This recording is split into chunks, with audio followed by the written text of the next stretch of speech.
അല്ല എനിക്ക് ഒരു കഥ ഉണ്ടായി കഴിഞ്ഞാൽ അതിലെ ക്യാരക്ടേഴ്സിനെ ഡെവലപ്പ് ചെയ്ത് വരുന്ന സമയത്ത് നമ്മുടെ നാട്ടിലെ ഏതെങ്കിലും ഒരാളുടെ അയാളിലേക്ക് അയാളുടെ ഒരു മാനറിസം പരിപാടി ബോഡി ലാംഗ്വേജ് പരിപാടിയായിട്ട് നമുക്ക് ആദ്യം മൈൻഡിലേക്ക് വന്നു കഴിഞ്ഞാൽ പിന്നെ നമുക്ക് അതുപോലെ തന്നെ സെറ്റ് ചെയ്യാൻ വേണ്ടി തോന്നും.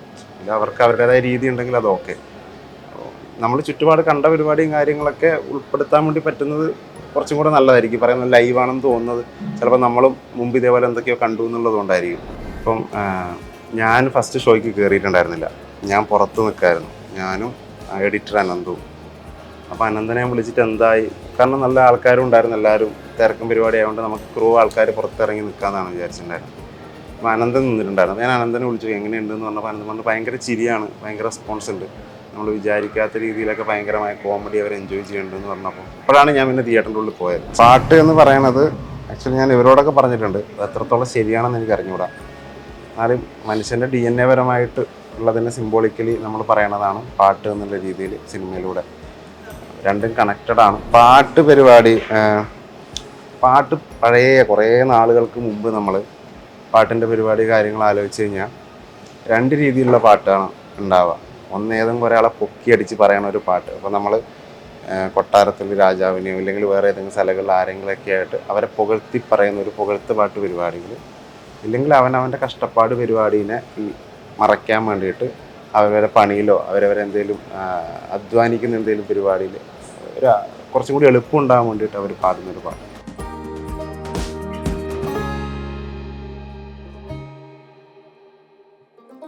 IFFK വേദിയിൽ സംസാര വിഷയമായി മാറുന്ന പാത്ത് എന്ന ചിത്രത്തിന്റെ സംവിധായകൻ ജിതിൻ, അഭിനേതാക്കളായിട്ടുള്ള ആഷിഖ് ആൻഡ് ഗൗതമിയായി ഹിയർ വിത്ത് us.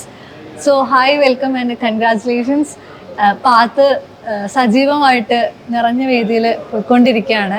ആളുകൾ കണ്ടിറങ്ങിയിട്ടുള്ള ഒരു കൂട്ടം ആളുകളുണ്ട്, ഇനി കാണാൻ പോകുന്ന ഒരു കൂട്ടം ആളുകളുണ്ട്. ഇവർ രണ്ടുപേരും സംസാരിച്ചുകൊണ്ടിരിക്കുകയാണ്. ഈ പാത്ത് ഇപ്പം നിങ്ങൾക്ക് തരുന്ന ഒരു പ്രതീക്ഷ എന്തൊക്കെയാണ്? പാത്ത് ഒരു എക്സ്പെരിമെൻ്റൽ മൂവിയാണ്, മോക്യുമെൻ്ററി മൂവിയാണ്. അപ്പോൾ IFFK എന്ന് പറയുന്ന വേദി കുറച്ചും കൂടി സീരിയസ് ആയിട്ടുള്ള സിനിമ ലോവേഴ്സും കാര്യങ്ങളൊക്കെ ഉള്ളത് കൊണ്ട് നമ്മുടെ മൂവി മോക്യുമെൻ്ററി ആണെങ്കിലും അത് ആൾക്കാർക്ക് ഇഷ്ടപ്പെടും. ഇപ്പോൾ ഫസ്റ്റ് സ്ക്രീനിങ് കഴിഞ്ഞ് നല്ല റെസ്പോൺസ് ഉണ്ട്. ഇനി 2 സ്ക്രീനിങ് ഉണ്ട്, നാളെയും 19-ാം തീയതി ആയിട്ട്. അപ്പോൾ കൂടുതൽ ആൾക്കാർക്ക് ഇഷ്ടപ്പെടുമെന്ന് തന്നെയാണ് വിചാരിക്കുന്നത്. ഓക്കെ, എന്താണ് പാത്ത്? പാത്ത് നമ്മൾ രണ്ട് രീതിയിൽ അത് കേൾക്കുന്നത്, പാട്ട് പാത്ത് രണ്ട് രീതികളിലായിട്ട് അത് കേൾക്കുന്നുണ്ട്. എന്താണ് പാത്ത്? അതൊരു വ്യത്യസ്തമായിട്ടുള്ള യോണർ എക്സ്പ്ലോർ ചെയ്യുന്നൊന്നും കൂടെ തോന്നിയിട്ടുണ്ട്. അതിനൊന്ന് ബ്രീഫ് ചെയ്യാമോ? പാത്ത് എന്ന് പറയുന്നത് പാട്ട് എങ്ങനെ വേണേലും ഓക്കെയാണ്, പക്ഷെ പാത്ത് എന്നാണ് നമ്മൾ ടൈറ്റിൽ വൈസ് വെച്ചേക്കുന്നത്.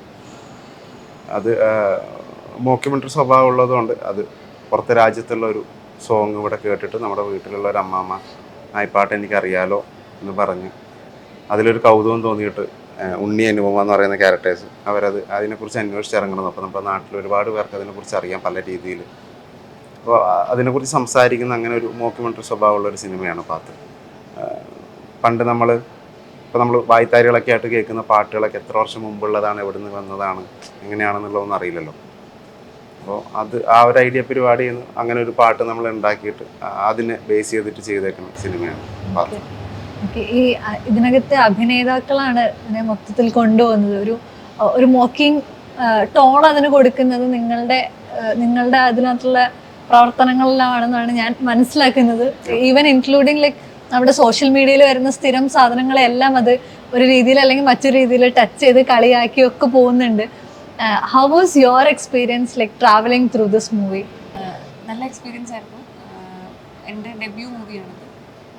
ഞങ്ങൾ തലേ ദിവസം തന്നെ ഒന്ന് റിഹേഴ്സ് ചെയ്ത്, ഓൾറെഡി ഇത് ഡോക്യുമെൻ്ററി സ്വഭാവം ഉള്ളതുകൊണ്ട് ഞങ്ങൾ ലൈവായിട്ടായിരുന്നു ഞങ്ങൾ എല്ലാം ഷൂട്ട് ചെയ്തിട്ടുണ്ടായിരുന്നു.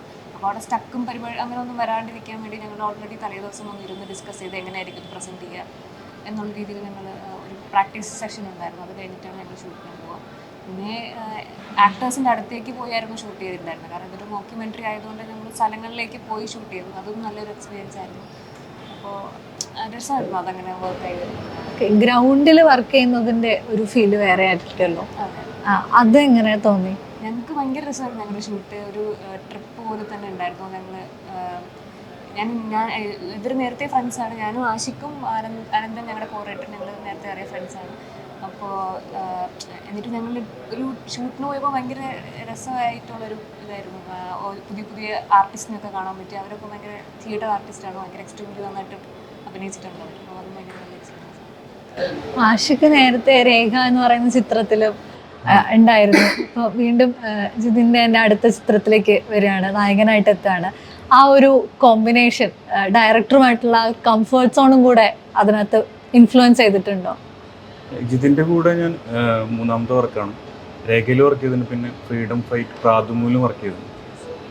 അപ്പോൾ ജിതിൻ സുഹൃത്താണ്, പറഞ്ഞ പോലെ കംഫർട്ടബിളാണ്. പിന്നെ ഇപ്പോൾ ചെയ്തതെന്ന് കുറച്ചും കൂടിയും സ്ക്രീൻ സ്പേസ് ഉള്ളത് പാത്തിലാണ്. അപ്പോൾ പാത്ത് കണ്ടിട്ട് പുതിയ വർക്ക് കിട്ടുമെന്നുള്ള പ്രതീക്ഷയാണ്. എന്തൊക്കെയായിരുന്നു അതിലൊരു എക്സ്പീരിയൻസ് ഷെയർ ചെയ്യാൻ? ഇല്ല, നല്ല എക്സ്പീരിയൻസ് ആയിരുന്നു. ജിതിൻ പറഞ്ഞത് കേട്ടിട്ട് ചെയ്യാന്നുള്ളതാണ്, അല്ലാതെ വേറെ അല്ല. നമുക്ക് എല്ലാവർക്കും അങ്ങോട്ടും ഇങ്ങോട്ടും ഭയങ്കരമായിട്ട് അറിയുന്ന ആൾക്കാരാണ്. ഗൗതമിയാണ് ഓഡീഷൻ വഴി വന്നത്, പക്ഷേ ഗൗതമിക്ക് നേരത്തെ നമ്മുടെ ആനന്ദൻ രാജുവിനെയും മാഷിക്കിനെയൊക്കെ നേരത്തെ അറിയാം. അപ്പോൾ അതുകൊണ്ട് തന്നെ എല്ലാവർക്കും അങ്ങോട്ടും ഇങ്ങോട്ടും അറിയുന്നതുകൊണ്ട് നമ്മുടെ കമ്മ്യൂണിക്കേഷൻ കാര്യങ്ങളൊക്കെ ഭയങ്കര എളുപ്പമായിരുന്നു. ഒരു കാര്യങ്ങൾ പറഞ്ഞു കൊടുക്കാനാണെങ്കിലും, ചെയ്തത് ശരിയല്ലെങ്കിൽ അതിന് മാറ്റി ഇങ്ങനെ ചെയ്യണമെന്ന് പറയാനാണെങ്കിലും നമുക്ക് എല്ലാവർക്കും അങ്ങോട്ടും ഇങ്ങോട്ടും ഒരു ഫ്രീഡം ഉണ്ടായിരുന്നു. പിന്നെ നമ്മളൊരു ഷൂട്ടിംഗ് പരിപാടി പോലെയല്ല, എല്ലാവരും നമ്മുടെ കൂട്ടത്തിലുള്ള ആൾക്കാർ, നമുക്കാരെയും ബോധിപ്പിക്കുക പരിപാടി കാര്യങ്ങളൊന്നുമില്ല. അങ്ങനെ ഒരു ഭയങ്കരമായിട്ടുള്ള പ്രൊഡക്ഷൻ പ്രഷർ അങ്ങനെയൊന്നുമില്ല. അപ്പോൾ നമ്മൾ ഷൂട്ട് ചെയ്യണമെന്ന് എപ്പോൾ വിചാരിക്കണോ അപ്പോൾ നമ്മൾ അവരുടെ അടുത്താണ് പോയിട്ട് ഷൂട്ട് ചെയ്യണം. അതിന് ടൈം പരിപാടി കാര്യങ്ങൾ എപ്പോൾ തുടങ്ങണം എപ്പോൾ നിർത്തണം അങ്ങനെയുള്ള പരിപാടികളൊന്നുമില്ല. അങ്ങനെയൊക്കെ ഉള്ളതുകൊണ്ട് തന്നെ നമുക്കത് ഭയങ്കര ഒരു സിനിമ ഷൂട്ടിംഗ് അനുഭവം പോലെയല്ല ഫീൽ ചെയ്തിട്ടുണ്ടാവുക എന്നാണ് ഞാൻ വിചാരിക്കുന്നത്. ഇതിന് മുന്നേ ഉള്ള സിനിമകളാണെങ്കിലും അതിൽ ഭയങ്കര റോ ആയിട്ട് തോന്നുന്ന കഥാപാത്രങ്ങളും കഥാപരിസരങ്ങളും ഒക്കെയാണ്. ഇപ്പം മുമ്പ് അറ്റൻഷൻ പ്ലീസിലാണെങ്കിലും ലൈക്ക് നമുക്കത് ലൈവായിട്ട് നടക്കുന്നു എന്നുള്ളൊരു ഫീല് മാത്രമേ ഇത് തരുന്നുള്ളൂ. അത്തരത്തിലേക്ക് ഗ്രൗണ്ടഡ് ആയിട്ട് കഥാപാത്രങ്ങൾ നിൽക്കണം, അതിൻ്റെ പശ്ചാത്തലങ്ങൾ എപ്പോഴും ജീവിക്കുന്നതായിരിക്കണം എന്നുള്ളൊരു നിർബന്ധമുള്ള പോലെ തോന്നിയിട്ടുണ്ട്. അത് കോൺഷ്യസ്ലി ഇടുന്നതാണോ? അല്ല, എനിക്ക് ഒരു കഥ ഉണ്ടായി കഴിഞ്ഞാൽ അതിലെ ക്യാരക്ടേഴ്സിനെ ഡെവലപ്പ് ചെയ്ത് വരുന്ന സമയത്ത് നമ്മുടെ നാട്ടിലെ ഏതെങ്കിലും ഒരാളുടെ അയാളുടെ ഒരു മാനറിസം പരിപാടി, ബോഡി ലാംഗ്വേജ് പരിപാടിയായിട്ട് നമുക്ക് ആദ്യം മൈൻഡിലേക്ക് വന്നു കഴിഞ്ഞാൽ പിന്നെ നമുക്ക് അതുപോലെ തന്നെ സെറ്റ് ചെയ്യാൻ വേണ്ടി തോന്നും. ഇത് അവർക്ക് അവരുടേതായ രീതി ഉണ്ടെങ്കിൽ അത് ഓക്കെ. നമ്മൾ ചുറ്റുപാട് കണ്ട പരിപാടിയും കാര്യങ്ങളൊക്കെ ഉൾപ്പെടുത്താൻ വേണ്ടി പറ്റുന്നത് കുറച്ചും കൂടെ നല്ലതായിരിക്കും. പറയുന്നത് ലൈവാണെന്ന് തോന്നുന്നത് ചിലപ്പോൾ നമ്മളും മുമ്പ് ഇതേപോലെ എന്തൊക്കെയോ കണ്ടു എന്നുള്ളത് കൊണ്ടായിരിക്കും. അപ്പോൾ അങ്ങനെ മനഃപൂർവ്വം ചെയ്യുന്നതല്ല, എന്നാൽ അങ്ങനെ വരാറുണ്ടെന്ന് തോന്നുന്നു.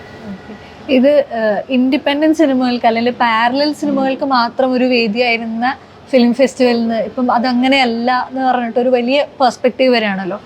അപ്പോൾ ഇവിടെ രണ്ടും ഇഷ്ടപ്പെടുന്ന ആളുകളുണ്ട്, കൊമേഴ്ഷ്യൽ സിനിമകൾക്ക് വേണ്ടി വരുന്ന ആളുകളുണ്ട്, അതേസമയം തന്നെ പാരലൽ സിനിമകളെയും ഒരുപോലെ ഏറ്റെടുക്കുന്ന ആളുകളും കൂടെ ഉണ്ട്.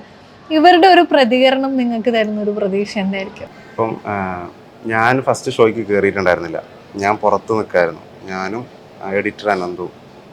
അപ്പോൾ അനന്തനെ വിളിച്ചിട്ട് എന്തായി, കാരണം നല്ല ആൾക്കാരും ഉണ്ടായിരുന്നു, എല്ലാവരും തിരക്കും പരിപാടി ആയതുകൊണ്ട് നമുക്ക് ക്രൂ ആൾക്കാർ പുറത്തിറങ്ങി നിൽക്കാമെന്നാണ് വിചാരിച്ചിട്ടുണ്ടായിരുന്നത്.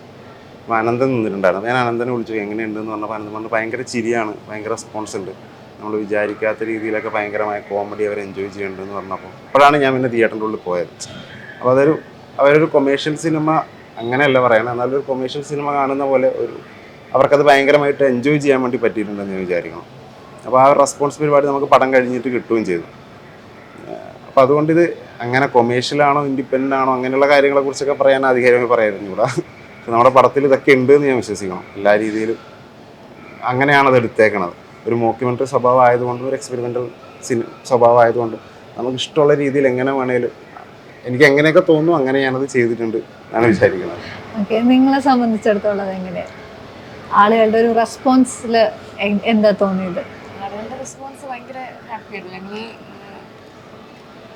പ്രതീക്ഷിച്ചിട്ടുണ്ടായിരുന്നു ഇത്രയും ഒരു സാധനം അങ്ങനെ കറക്റ്റായിട്ട് ആ സാധനം കിട്ടും എന്നൊക്കെ ഉള്ളത്. കാരണം ഞങ്ങൾ സട്ടിലായിട്ട് കുറച്ച് കോമഡീസ് അങ്ങനെ പറഞ്ഞു പോകുന്ന ഒരു സാധനം ഭയങ്കര ശരിയായിരുന്നു തിയേറ്ററിൽ.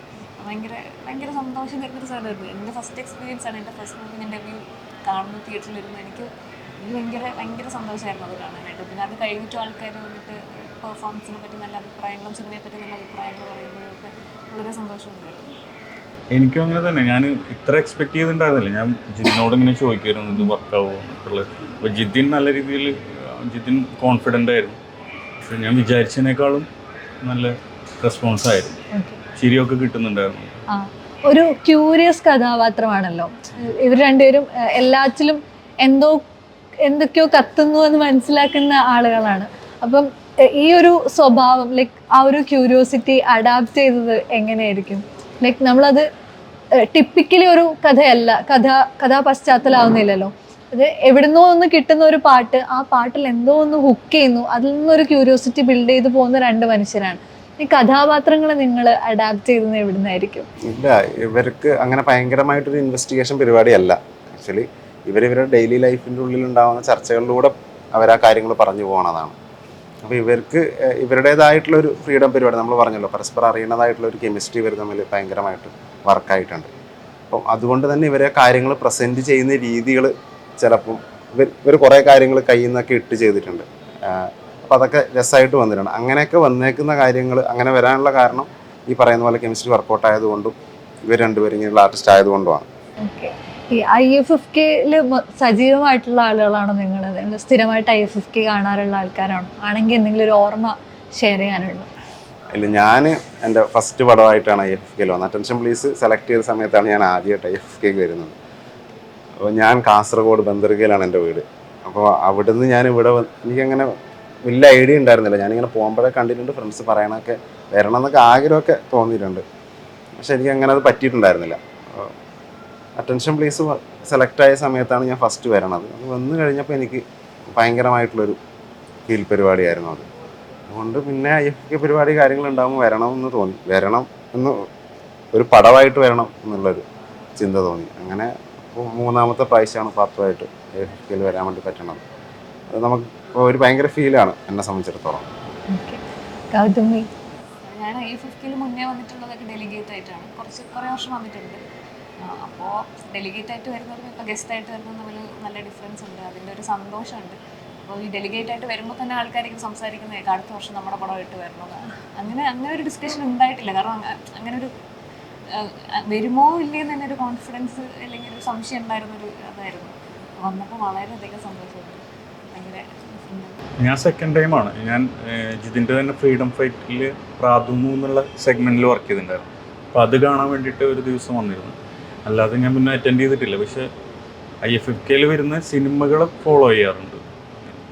ഓക്കെ, ഇപ്പം നിങ്ങൾ 2024 അവസാനത്തിൽ നിൽക്കുകയാണ്. ഒബ്വിയസ്ലി നിങ്ങൾ എല്ലാവരും സിനിമകൾ കാര്യമായിട്ട് ഫോളോ ചെയ്യുന്നതായിരിക്കും.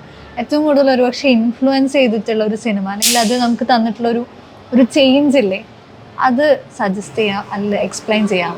ഈ വർഷത്തെയാണോ? ഈ വർഷത്തെ അല്ലെങ്കിൽ ജീവിതത്തിൽ ഏറ്റവും കൂടുതൽ ഇൻഫ്ലുവൻസ് ചെയ്തിട്ടുള്ള ഏതെങ്കിലും ഒരു സിനിമ, അത് എത്രത്തോളം എങ്ങനെയായിരിക്കും?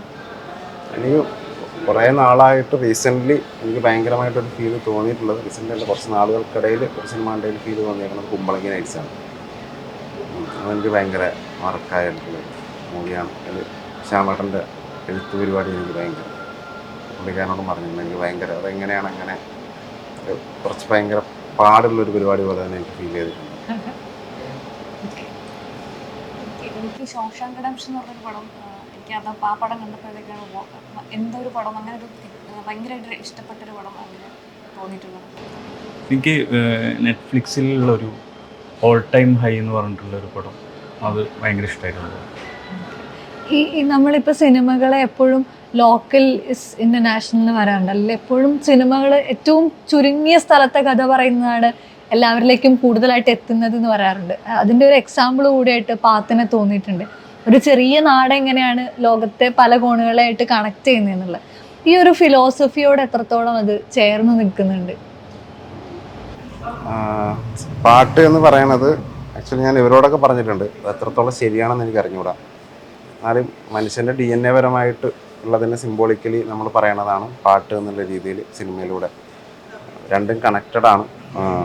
പടം കണ്ടു കഴിയുമ്പോഴത്തേനും മനസ്സിലാവും തോന്നുന്നത് എങ്ങനെയാണ്, എവിടെയാണ് തുടങ്ങിയത്, എവിടെയാണ് പോയി നിൽക്കണത് എന്നുള്ള രീതിയിലൊക്കെ അതിനെ പാട്ടിനെ വെച്ച് കമ്മ്യൂണിക്കേറ്റ് ചെയ്തു എന്നുള്ളതാണ്. പാട്ട് പരിപാടി, പാട്ട് പഴയ കുറേ നാളുകൾക്ക് മുമ്പ് നമ്മൾ പാട്ടിൻ്റെ പരിപാടി കാര്യങ്ങൾ ആലോചിച്ച് കഴിഞ്ഞാൽ രണ്ട് രീതിയിലുള്ള പാട്ടാണ് ഉണ്ടാവുക. ഒന്ന് ഏതെങ്കിലും ഒരാളെ പൊക്കിയടിച്ച് പറയണ ഒരു പാട്ട്. അപ്പോൾ നമ്മൾ കൊട്ടാരത്തിൽ രാജാവിനെയോ ഇല്ലെങ്കിൽ വേറെ ഏതെങ്കിലും സ്ഥലങ്ങളിൽ ആരെങ്കിലുമൊക്കെ ആയിട്ട് അവരെ പുകഴ്ത്തി പറയുന്ന ഒരു പുകഴ്ത്ത് പാട്ട് പരിപാടികൾ, ഇല്ലെങ്കിൽ അവനവൻ്റെ കഷ്ടപ്പാട് പരിപാടീനെ ഈ മറയ്ക്കാൻ വേണ്ടിയിട്ട് അവരവരെ പണിയിലോ അവരവരെ എന്തെങ്കിലും അധ്വാനിക്കുന്ന എന്തെങ്കിലും പരിപാടിയിൽ ഒരു കുറച്ചും കൂടി എളുപ്പം ഉണ്ടാകാൻ വേണ്ടിയിട്ട് അവർ പാടുന്നൊരു പാട്ട് എന്ന് എനിക്ക് തോന്നുന്നതാണ്. ഇത് ശരിയാണോ എന്ന് എനിക്ക് അറിഞ്ഞുകൂടാ. ഈ ഒരു 2 ടൈപ്പ് പാട്ടായിരിക്കും കുറേ പുറകിലോട്ട് പോയി കഴിഞ്ഞാൽ ഏതാണ് അതിൻ്റെ അർത്ഥം എന്ന് അന്വേഷിച്ച് പോയി കഴിഞ്ഞാൽ കിട്ടേണ്ടത്. അപ്പോൾ അതുമായിട്ട് ഞാനിങ്ങനെ കണക്ട് ചെയ്ത് ആലോചിച്ച സമയത്ത് ഈ പറയുന്ന ഇതിനേക്കാളും വലിയൊരു ഉത്തരം എനിക്ക് വേറൊരു സാധനം കിട്ടിയിട്ടുണ്ടായിരുന്നില്ല. നമ്മൾ സിനിമയെ കുറിച്ച് സംസാരിക്കുമ്പോൾ അതിന്റെ പുറകിൽ പ്രവർത്തിച്ച ആളുകളെ കൂടെ പരിചയപ്പെടുത്തണം. ആരുടെയൊക്കെ എഫേർട്ടാണെന്നുള്ളത് കൂടെ ഒന്ന് ഇൻട്രൊഡ്യൂസ് ചെയ്യാം. ഇതിൻ്റെ പ്രൊഡക്ഷൻ ഫ്രണ്ട്സ് ചേട്ടന്മാർ എനിക്ക് നേരത്തെ അറിയുന്ന ആൾക്കാരാണ്. നിത്യേട്ടനും ഏബിളേട്ടനും പിന്നെ പോൾ പീറ്റേട്ടനും അങ്ങനെ അവരെല്ലാവരും ആ ടീമിന് എനിക്ക് നേരത്തെ അറിയാം. ഞാൻ കഥകളും കാര്യങ്ങളൊക്കെ ഡിസ്കസ് ചെയ്യുന്ന ആൾക്കാരാണ്. അപ്പോൾ അവരുടെ അടുത്ത് ഞാൻ പോയിട്ട് പറയുമ്പോൾ ഇങ്ങനൊരു പരിപാടി ചെയ്യുന്നുണ്ട് കൂടെ നിൽക്ക് എന്നുള്ള രീതിയിൽ പറയുമ്പോൾ അവരതൊപ്പം തന്നെ ചെയ്യാം എന്നുള്ള രീതി. എനിക്ക് അങ്ങനത്തെ ഒരു സ്പേസുള്ള ആൾക്കാരാണ് അവരൊക്കെ. പിന്നെ അനന്തൻ രാജു കോ ഡയറക്ടർ ഒരുവിധം കാര്യങ്ങളൊക്കെ ഞാൻ അവനെ ഏൽപ്പിച്ചിട്ട് ഞാൻ ഭയങ്കര ഫ്രീ ആയിട്ടാണ് ഈ പടം ഞാൻ ഭയങ്കര എൻജോയ് ചെയ്തേക്കണ ഒരു വർക്കും കൂടിയാണ് പാത്രം. ഭയങ്കര ടെൻഷനും പരിപാടി ടെൻഷൻ വന്നു കഴിഞ്ഞാൽ ഞാൻ എടുക്കൂല എന്നുള്ള സെറ്റപ്പിൽ അത്രയും കൂളായിട്ട് ഞാൻ ചെയ്തേക്കണേ. ബാക്കി എല്ലാവരും എഡിറ്റർ അനന്തു, മ്യൂസിക് ചെയ്തേക്കണം മിലൻ, ആർട്ടിസ്റ്റുകളായിട്ടുള്ള ഇവരെല്ലാവരും. പ്രതാപനാണ് നമ്മുടെ കാസ്റ്റിംഗ് ഡയറക്ടർ. പുള്ളിക്കാരനാണ് ഇതിൽ നമുക്കുള്ള ആൾക്കാരെയൊക്കെ കൊണ്ടുവന്ന് തന്നേക്കണത്. ഞാൻ പുള്ളിക്കാരനോട് പറഞ്ഞ പരിപാടികൾ കറക്റ്റായിട്ട് മനസ്സിലാക്കിയിട്ട് അതിൻ്റെ ഏറ്റവും ബെസ്റ്റായിട്ടുള്ള ആൾക്കാരെ തന്നെ നമുക്ക് കിട്ടി അവരെ കൊണ്ട് നല്ല രീതിയിൽ തന്നെ ചെയ്യിപ്പിക്കാൻ പറ്റുന്നുണ്ടെന്ന് ഞാൻ വിശ്വസിക്കണം. പ്രതാപേട്ടൻ്റെ ഒരു പരിപാടി ഭയങ്കരമായിട്ട് ഈ സിനിമയിൽ നോക്കിയാൽ കാണാൻ വേണ്ടി പറ്റും. ഇതിലെല്ലാ ഡിപ്പാർട്ട്മെൻറ്റിലും എല്ലാ ആൾക്കാരും സൗണ്ട് ചെയ്തേക്കുന്ന ആൾക്കാരാണെങ്കിലും എല്ലാവരും. ക്യാമറ ചെയ്തേക്കുന്ന സുഭാഷാണ്, കൂട്ടാനാണ്. സുഭാഷിൻ്റെ ഫസ്റ്റ് പടമാണ്, അനന്തുവിൻ്റെ ഫസ്റ്റ് പടമാണ്. നമ്മുടെ കൂട്ടത്തിലുള്ള കുറേ ആൾക്കാരുടെ ഫസ്റ്റ് പടമാണ്. അപ്പോൾ എല്ലാവരെയും കൂട്ടിയിട്ട് നമുക്ക് ഇങ്ങനെ ഒരു പരിപാടി ചെയ്യാം എന്ന് പറഞ്ഞപ്പോൾ എല്ലാവരും കൂടെ നിന്നുകൊണ്ടാണ് നമുക്ക് പട്ടത്തിൽ ഈ പരിപാടി ചെയ്യാൻ വേണ്ടി പറ്റിയത്, ഇങ്ങനൊരു പടം ഉണ്ടാക്കാൻ വേണ്ടി പറ്റിയത്. അപ്പോൾ എല്ലാവരും വളരെ മിനിമലായിട്ടുള്ള ക്രൂ ആയിരുന്നു നമ്മുടെ. അത് ആരെങ്കിലും പേര് വിട്ടുവരുന്നുണ്ടോ എന്ന് എനിക്ക് അറിഞ്ഞുകൂടാ. ടിനു, വിപിൻ സിംഗ് സൗണ്ട് ചെയ്തേക്കണ അവരായിരുന്നു. പിന്നെ ഡയറക്ഷൻ ടീമിനുണ്ടായിരുന്നു, ഗ്രാംഷി ഉണ്ടായിരുന്നു. പോസ്റ്റർ പരിപാടി നമുക്കൊരു ഡയറക്ടർ ഉണ്ടായിരുന്നു, അമൃത.